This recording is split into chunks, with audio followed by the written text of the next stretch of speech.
Assalamualaikum dan salam sejahtera saya ucapkan kepada Dr. Narzila Zainul Abidin.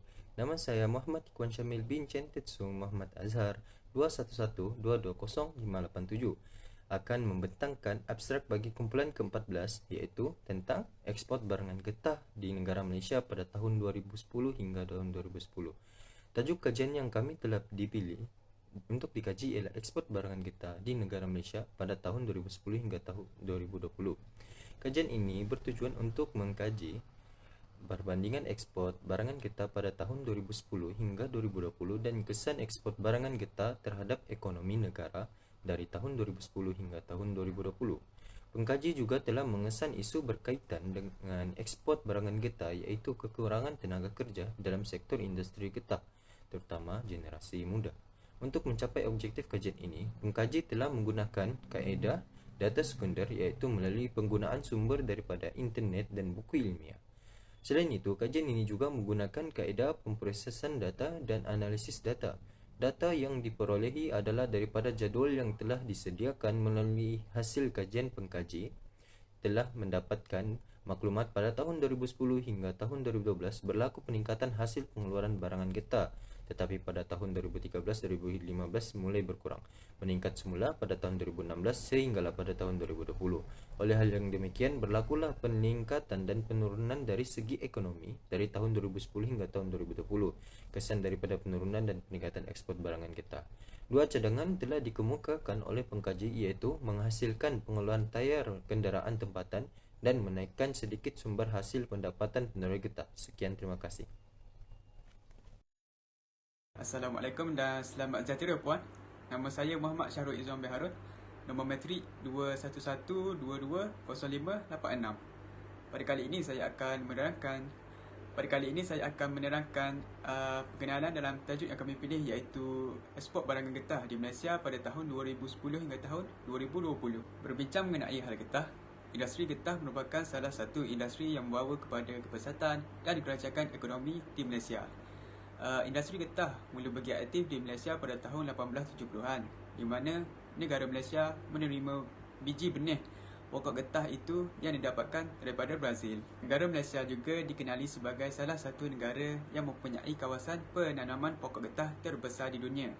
Ekoran daripada negara Malaysia yang mengambil langkah awal apabila menerima biji benih pokok getah, mereka mula menebang pokok-pokok di beberapa kawasan hutan yang terpilih dan mengosongkannya untuk menjalankan aktiviti penanaman pokok getah.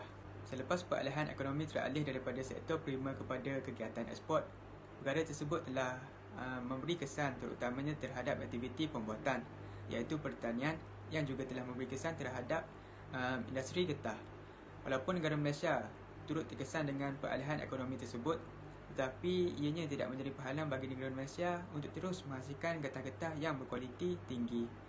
Dan kita boleh lihat sepanjang tempoh tahun 2010 hingga tahun 2020, negara Malaysia telah mengeksport getah ke 200 buah negara yang berbeza. Sepanjang tahun 2010 hingga tahun 2020 juga, jumlah ekspor getah telah direkodkan dan menunjukkan peningkatan dan juga penurunan. Dan didapati bahawa pada tahun 2010 menunjukkan jumlah ekspor getah yang paling rendah, dan manakala pada tahun 2020 menunjukkan jumlah ekspor getah yang paling tinggi. Dalam kajian ini juga, keutamaan objektif adalah untuk membandingkan ekspor getah pada tahun 2010 hingga tahun 2020 serta mengenal pasti kesan daripada ekspor getah terhadap ekonomi negara. Sekian saja daripada saya. Terima kasih. Saya Anis Wardina binti Muhammad Ahadu Haris dengan nombor matrik 211220492. Saya akan menerangkan tentang metodologi kajian yang dijalankan. Sumber data merupakan faktor penting untuk dipertimbangkan dalam menentukan kaedah pengumpulan data. Kaedah yang digunakan untuk mendapatkan sesuatu data adalah dari pelbagai maklumat daripada pelbagai sumber seperti buku, laporan, tinjauan, web ilmiah dan sebagainya. Salah satunya adalah pengkaji memproses dan menganalisis data yang dilakukan secara sistematik dan cekap untuk menyelesaikan sesuatu persoalan. Justru itu, tujuan penyelidikan adalah untuk mendapatkan jawapan melalui penggunaan ukuran saintifik yang sistematik dan cekap ini. Kaedah ini adalah berdasarkan daripada pengumpulan data sekunder sahaja, iaitu data sekunder merupakan data yang telah dikumpul oleh penyelidik lain di mana ia sering dipaparkan dalam pilihan utama apabila sesuatu istilah untuk dicari di internet, dan ia juga merupakan satu kelebihan dalam membuat perbandingan dengan data terdahulu dan juga mudah didapati. Daripada itu, pengkaji juga telah menggunakan secara meluas beberapa data sekunder seperti jurnal yang telah ditulis oleh sesetengah pihak ataupun pakar, nota ringkas dan sebagainya. Sumber utama pencarian maklumat dan sumber untuk memperincikan sesuatu istilah dalam kajian ini. Semua maklumat dan huraian istilah adalah berdasarkan sumber data sekunder dan kaedah melayari internet dalam talian. Ini bagi memudahkan penyelidik mengakses laman web ini dengan lebih pantas dan pada bila-bila masa serta di mana-mana sahaja. Dengan kekangan pandemik COVID-19, pengkaji menghadapi beberapa kesukaran bagi mendapatkan sumber data primer, tetapi sumber data sekunder digunakan sebagai sumber utama pencarian maklumat dan sumber untuk memperincikan sesuatu istilah dalam kajian.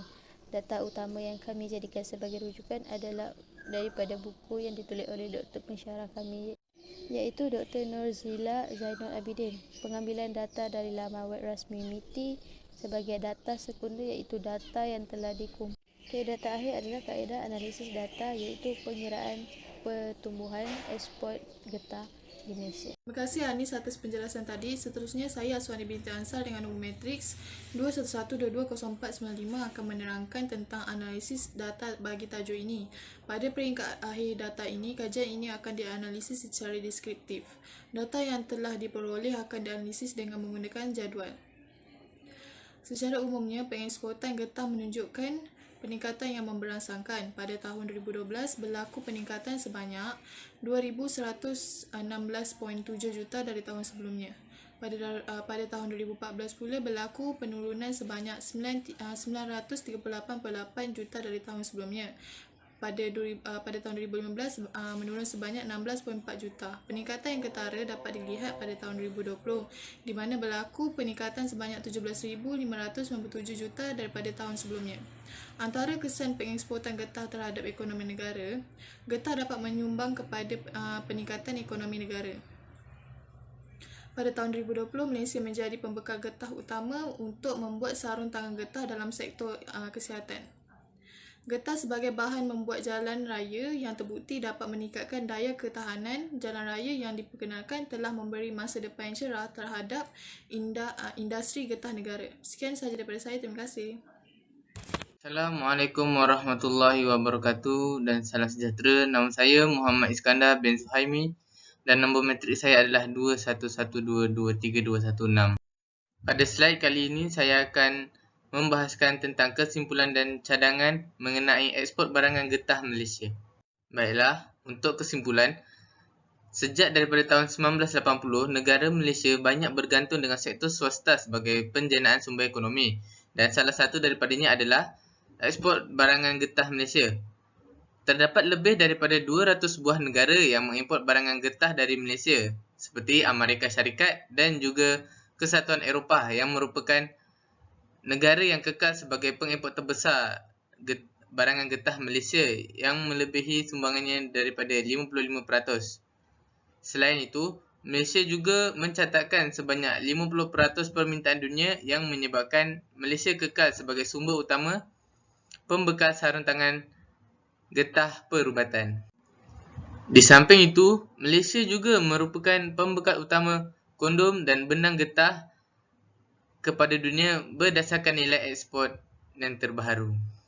Baiklah, secara keseluruhannya, hasil dapatan kajian telah menepati semua objektif kajian dan mendapati bahawa arah aliran jumlah ekspor barangan getah Malaysia dari tahun 2010 hingga tahun 2020 serta peratus sumbangan ekspor barangan getah daripada jumlah keseluruhan ekspor Malaysia dari tahun 2010 hingga tahun 2020 menunjukkan pola tidak konsisten iaitu arah aliran mengalami peningkatan dan penurunan dan peningkatan semula sepanjang tahun 2010 sehingga tahun 2020. Hal ini kerana terdapat beberapa faktor yang mempengaruhi faktor perubahan arah aliran tersebut. Antaranya ialah penghasilan susu getah asli tidak digunakan sepenuhnya dan kurang mendapat sambutan dalam kalangan remaja. Seterusnya, pada tahun 2020, jumlah ekspor produk getah Malaysia meningkat menjadi 75.6% berbanding tahun sebelumnya, yang mencatatkan sebanyak RM41 bilion jumlah keseluruhan.